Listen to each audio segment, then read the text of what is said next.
What I'm asking is that, because I have tried to listen to the people organizing the demonstrations,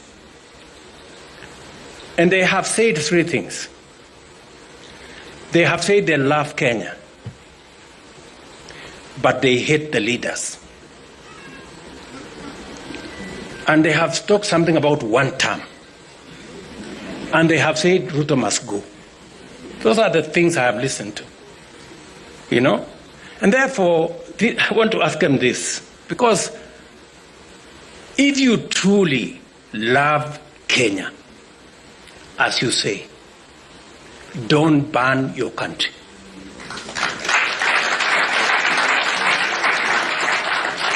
If you are telling us you truly love this nation, don't be part of the problem. Figure out how we are going to get solutions.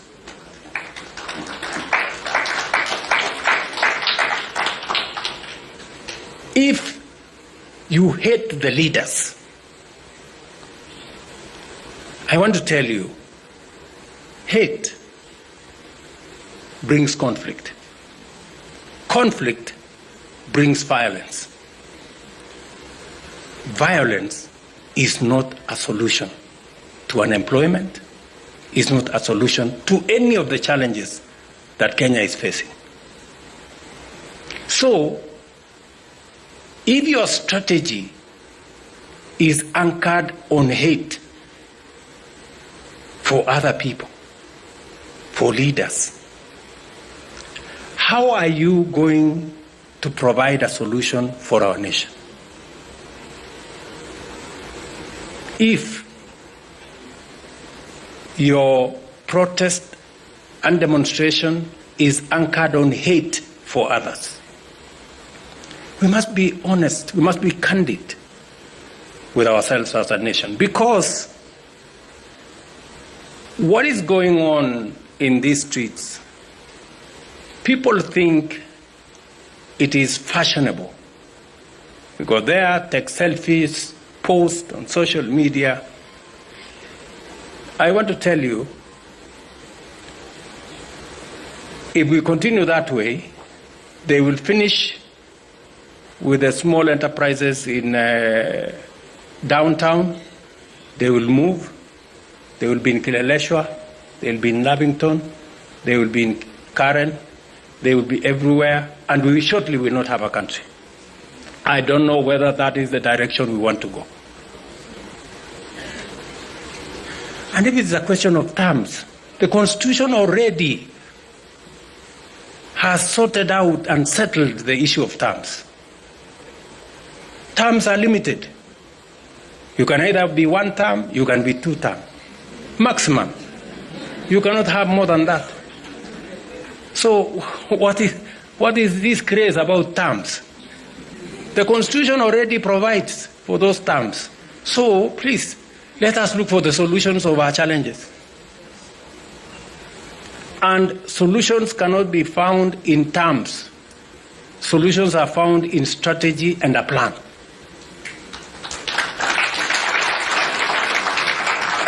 And if it is Ruto must go, tell me how you want me to go. What? You know, I mean, let's be honest with ourselves. What do you mean? What do you mean by Ruto must go? How do I go? Because we have a constitution in place, dear people, right? Yes. If you want Ruto to go, please, my simple advice to you, look for a better plan. Convince the people of Kenya that you have a better plan.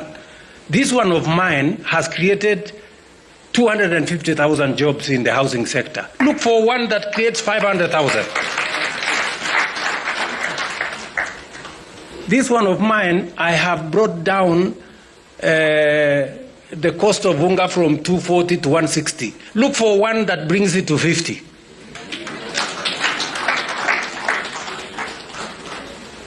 Violence will not.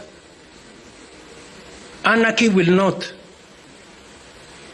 It will not sort out our country. Let us not fool ourselves.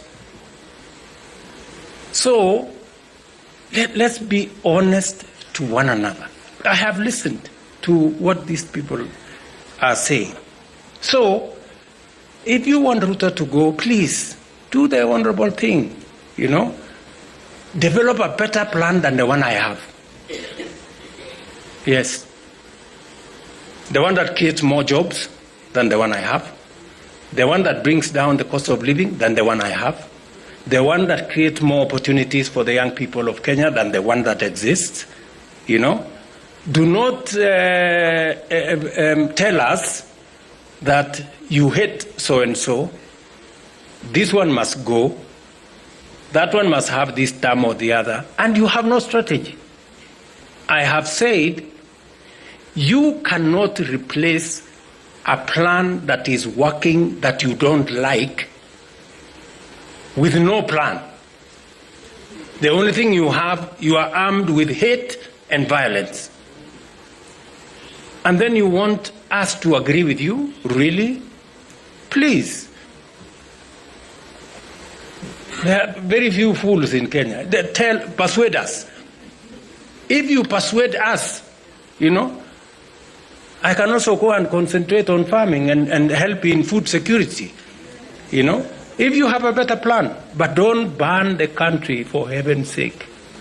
We don't have another country.